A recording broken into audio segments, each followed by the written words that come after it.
So we are in Paris, estamos en París, in the Free Market Roadshow, which is the biggest libertarian event, and it goes from city to city trying to spread the ideas of liberty and connecting different think tanks and students that want to know more about why a free society could be best. We're here with Professor Pierre Garello.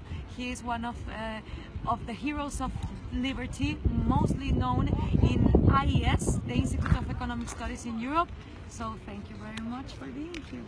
Oh, it's my pleasure, Gloria. I haven't seen you in a long time, so I think the last time was 2009, 2010 for a seminar in Leuven, and then summer university in Aix-en-Provence.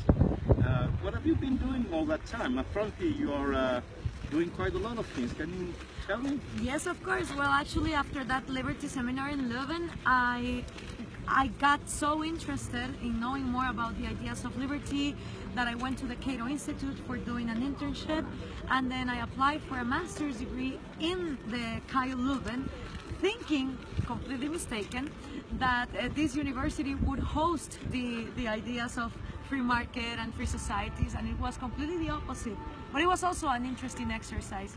So I went back home after studying for 2 years abroad, and I went back to radio in Guatemala, spreading the ideas of liberty and working now in a national civic movement for the entire region. Because thanks to technology, our message can get abroad, and you know, denouncing the things that governments want us, you know, to keep a secret. Yeah, it's great to see that you know, students after the seminars keep doing great things and so on, but how can you do things? I mean, basically it's difficult when you are alone, so you know, how can you, I heard this morning that you were quite successful now in Latin America, so how come? What did you do? Well, I think that social media has played a crucial part because it has lowered the costs for you to communicate, and also it has motivated people who are for the ideas of liberty to look for ways of spreading the message in imaginative ways that can appeal to young people. But also because in the case of Guatemala, you have Francisco Marroquín University, Libertópolis Radio, which started from alumni of this university, and in the case of my movement,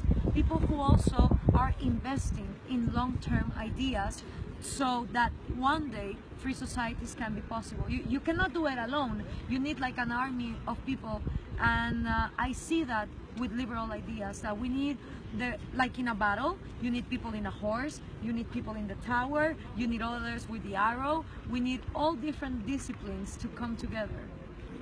I like what you said this morning at the conference, that one of the main ideas is to give back self-esteem to people, so that they don't expect everything coming from the state, and they don't consider themselves as slaves. Can you do that with the population of back home in Guatemala? Can you? How do you feel when you go to talk to people and try to see whether they still have life inside of them? Well, actually, you do. You can, and what you need is to observe. And this is why I think studying anthropology helped me a lot. Observe what is the need that this person might have. What are the things that worry the most day by day to them? And for example, I speak with indigenous women, but of course I cannot go to them. They have maybe 1 or 2 years in school. Some of them cannot read, cannot write. So to appeal to them, I go to something that is important for their heart, like their kids. And I try to send the message that if they have children, and these children come to the world completely nude, without anything, it is their responsibility, not much the state, nourishing this kid, giving them clothes, education, etc. And impressively, these women take this message and it dignifies them. Because one of the things that we haven't evaluated is the psychological result of governments that consistently tell you that you don't know what you need and you're not capable of ruling your own life. And this psychologically is damaging the capacity of an individual to take care of themselves and therefore to absorb liberty. And I always think of the words of Viktor Frankl, where he said, a man or a woman cannot choose the circumstance that they have to live in, but they always can choose the attitude towards the situation that they are experiencing. Well, thank you, Gloria. I think this is a good lesson for people in Guatemala, but for people in Europe as well. As you know, we have a lot of battles to fight, and I mean, it's really good to see you, and you know, it's fantastic to see, you know, that things don't stop after the seminars, and people use that more like a starting point. And fantastic, good to see you. Hope we're going to get in touch. Of course, and Professor, thank you very much, because due to that seminar, you plant seeds.